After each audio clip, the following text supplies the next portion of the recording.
Joan Rivers said that Michelle Obama was a man before she died. When was that a joke? I thought it was a joke. I thought it was a joke too, but the way she said it wasn't like jokey. She was like, oh, come on, everybody knows Michelle Obama's the man. Like, remember that? Yeah, like, would Big Mike kill you for that? Well, I think she died because she had 1,000 plastic surgeries. But yeah, she was going under. Yeah. She just sees these big black arms coming over her face. Big Mike. Michelle Obama is literally going down for the third time into this pool of self-involvement, and you don't think she's going to come up again. Like, she's dying of affluence, privilege, and self-obsession, obviously. Everything she says is negative. Behind the stage smiles and endless praise from a compliant media, Joe Rogan and Tucker Carlson rip straight through the carefully polished myths surrounding Michelle Obama. They expose the double standards, the elitist contradictions, and the inflated narratives that try to pass fortune cookie slogans off as timeless wisdom. From failed political crusades to lavish billionaire getaways paraded as humility, they strip the brand down piece by piece. The conclusion isn't greatness. It's an illusion crumbling once the spotlight fades away.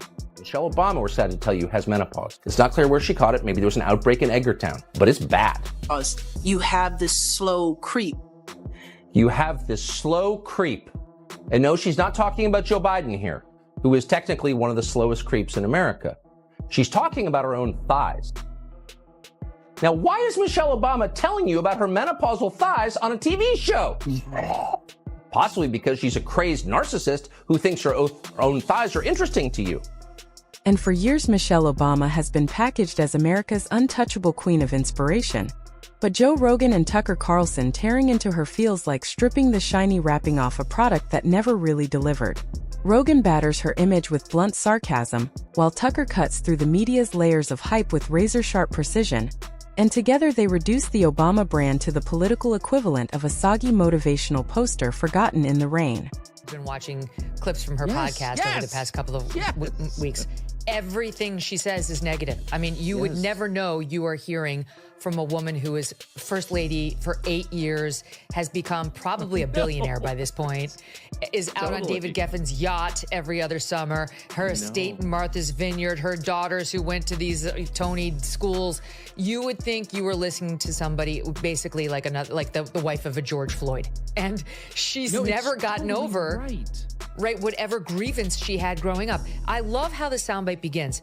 Okay, it's not the fear for myself. I drive around in a 4-car motorcade with a police escort. I'm Michelle Obama. Unbelievable, right? Who talks about themselves? If you're enjoying this video, don't forget to subscribe and tap the bell icon. The entire Michelle Obama aura has always depended on the media treating her as untouchable, like some modern Mona Lisa smiling down at a thankful nation. But Rogan's roast shatters that illusion in seconds. He mocks how every Michelle appearance turns into a lecture disguised as empowerment, like she's the country's permanent substitute teacher who refuses to leave, recycling cliches about hard work and perseverance, as if she created them while ignoring the reality that her career was supercharged by marrying a man destined for the White House. Tucker piles on by skewering the self-made narrative, exposing how Michelle's path wasn't about grit or grind at all, but about political royalty carefully polishing itself for prime time. I did Madonna's face, was working on Joan Rivers first and perfecting the craft. The face killer. He got it. He'll get you. Go to, see if you can find Joan Rivers saying Michelle Obama's a man, the video.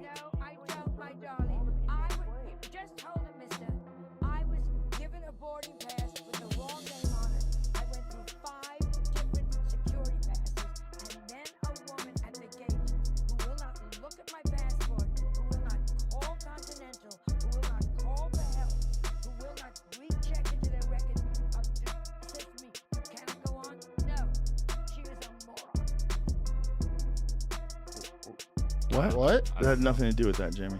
Look what the title says. I know, but that's not it. If you go to it, that's the wrong video. It's absolutely the wrong video. Why would they label hold it? on, Jamie. There's a video of her and she's walking into her apartment building. Right here. I just explained the one That's it. This is the one. Or the first woman president. We have it with Obama, so let's just calm down. Got it. You know Michelle is a tramp. I'm sorry, she's a what?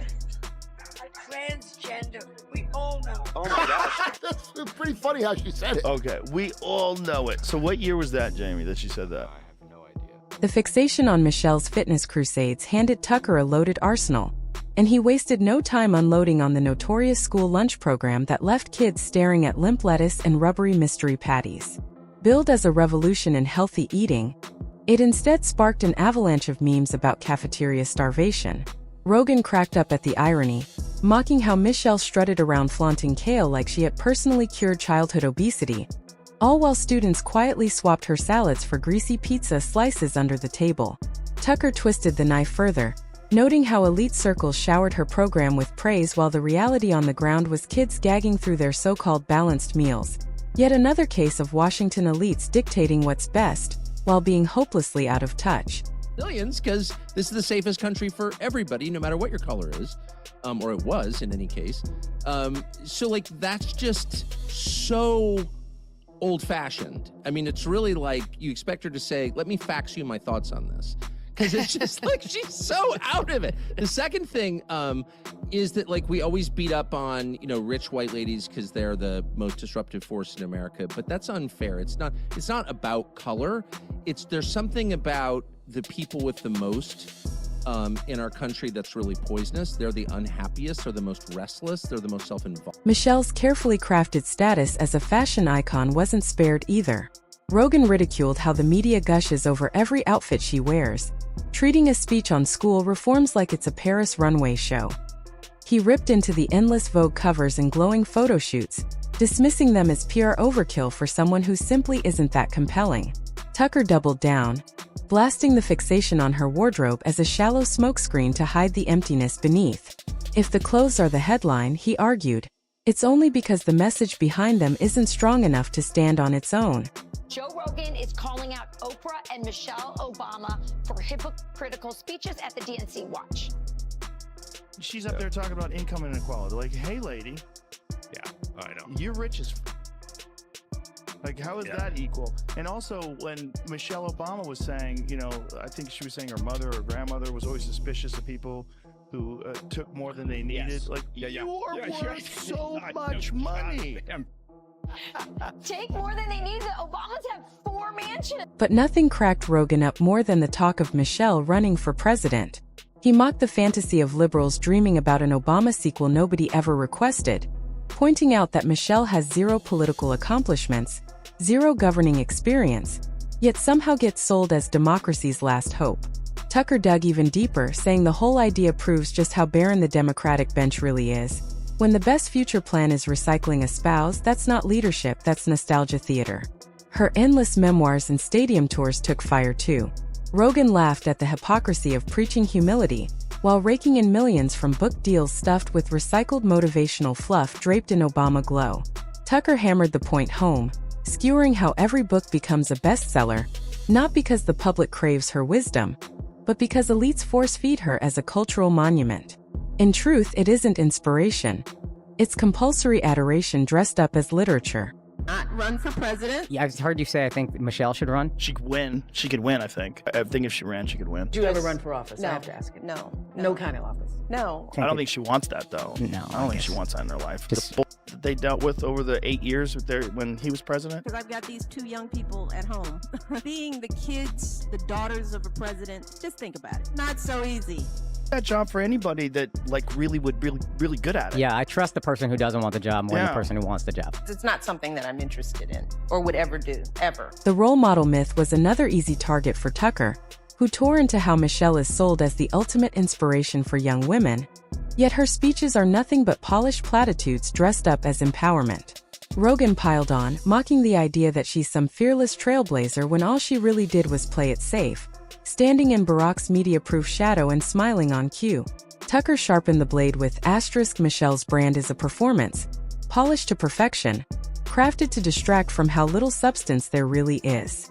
* Rogan especially loved dismantling her relatable persona, pointing out how it evaporates the second she hops a private jet or relaxes on a billionaire's estate. Nothing screams authenticity like telling Americans to sacrifice while sipping champagne on Martha's Vineyard, he cracked. Tucker sealed the takedown, roasting how the media never dares expose the hypocrisy, treating the Obamas like America's untouchable dynasty, immune to criticism no matter how elitist their lifestyle becomes. And it's obvious and always has been. And I do think maybe so you look at something like that and you're like, okay, what are the lessons for me? You know, you look at other people's lives and they either go up or down, they succeed or they fail, and you try to take important lessons for yourself in your own life. And one of the lessons that I've always thought Michelle Obama's life presented to the rest of us is take some time to focus on your marriage. If you're happy in your marriage, you know, you can feel it, you can smell it. You know, you're emanating a kind of peace, a tranquility. You know, you're going home to a spiritual fort. Even her carefully curated image as America's mom didn't hold up under fire. Rogan ripped into the patronizing tone she takes on, like a scolding parent lecturing the public for not living up to her standards. He mocked how her brand of politics swaps real policy for shallow pep talks, reducing complex issues to reheated life lessons. Tucker dismantled it further, exposing how infantilizing it is, the notion that Americans need Michelle Obama to guide them, as if the nation were a classroom of school kids waiting for permission to eat their vegetables. Her fitness crusade was another soft target. Rogan laughed at how she built an entire legacy out of jumping jacks and push-ups, as if leading aerobics classes somehow qualifies as statesmanship. Tucker dug into the hypocrisy, pointing out how Michelle gets endless praise for a few fitness photo ops, while other political spouses are ridiculed for doing even less. Together, they shredded the inflated myth-making, mocking how a handful of staged events snowballed into an entire reputation. And of course, the glamour shots of Michelle flexing her biceps? Those became roast fodder too, framed as PR stunts masquerading as substance. Got on this. J-Mo. We have to have done Big Mike before. I don't think we did I Big don't know Mike. if we did. Tim Dillon definitely did. We did Big Mike with Tim. Did Tim Dillon's video, did that get removed from Twitter? Which one? Someone put on Instagram, I believe, that Tim Dillon's video where he was saying that Michelle Obama should run for president. If she won, she could pull her cock out and China would just give up. I was fucking wheezing. I couldn't breathe. Big Mike. Rogan cracked jokes about how the media treated Michelle Obama's biceps like national monuments, worshipping her toned arms as if they symbolized American democracy itself. Tucker piled on, pointing out how absurd it was that journalists fawned over iconic arms, as if muscle definition translated into leadership. The more the press exaggerated, the more laughable the narrative became. Both men drilled into the core issue. Michelle Obama isn't celebrated for genuine achievement, but for flawless marketing. She's the polished product of the political industrial complex, where every outfit, every gesture, every speech is meticulously curated and sold back to the public as brilliance. Rogan mocked the staged relatability, the carefully rehearsed speeches that pretend to be authentic but reek of artifice. Tucker stripped away the branding, saying Michelle isn't an icon at all, she's a product. And like any overhyped product, the reality never lives up to the glossy packaging. By the end of their roast, the myth of Michelle Obama as an untouchable cultural force collapsed. What remained wasn't an invincible figure, but a brand propped up by nostalgia, sustained by PR, and shielded from honest criticism by a media too invested in her legend to admit the obvious. This is the accusation. They're throwing around the word treason. I hate to say this, but President Barack Obama, there is now incontrovertible evidence that he was the spearhead of a seditious conspiracy to subvert the will of the American people and overthrow the United States government back in 2016. They're saying that Obama knew that Russia did not meddle in the election, did not have any impact in the election. We must, absolutely must, hold every one of these criminals accountable for the crimes that they committed. They are the most heinous crimes committed in American. Tucker's razor-sharp analysis stripped away the glossy facade until only the awkward reality remained. Without the Obama name and the shield of media adoration, Michelle Obama is simply another political celebrity with little new to offer. That's why the roast cut so deep. It wasn't just about Michelle. It was about the culture of media worship that inflated her into something larger than life. Rogan and Tucker didn't just dismantle her image. They exposed the machinery behind it.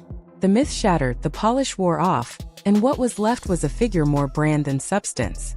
Rogan underscored the irony of her being branded as a unifier while her speeches often drip with subtle division, cloaking criticism in the language of hope as she scolds half the country with a smile. Tucker expanded on this, calling her rhetoric a masterclass in passive-aggressive politics, lecturing Americans in one breath while demanding their applause in the next. In a normal life, your marriage is the core of everything. A happy marriage produces happy people and happy children. And I just don't think she spent a lot of time on that. I mean, she really dislikes her husband. Super obvious. I'm not just saying that to be catty. I think I'm trying to feel compassion for her, but her hostility toward the guy is like unbelievable. And it's been everything obvious she says is negative about him. I mean, for how sure, long have we known each other? 2007. I can't even think of one negative comment you've ever made about Susie. I almost never say negative things about Doug. The cult of Michelle thrives on that very contradiction. Rogan tore into the way people swoon when she drops lines so basic they could be pulled from a fortune cookie, yet react as if they've just heard philosophy from Socrates himself. He mocked the absurdity of treating TED Talk level cliches like groundbreaking revelations. Tucker followed up by pointing out that the only reason her speeches feel historic is because the media decides they are before she even speaks. It's not real inspiration, it's manufactured awe. And then came the money. Rogan ripped apart the irony of Michelle lecturing Americans about inequality, while pocketing millions from Netflix contracts, blockbuster book deals, and speaking fees that eclipse what the average person makes in a lifetime.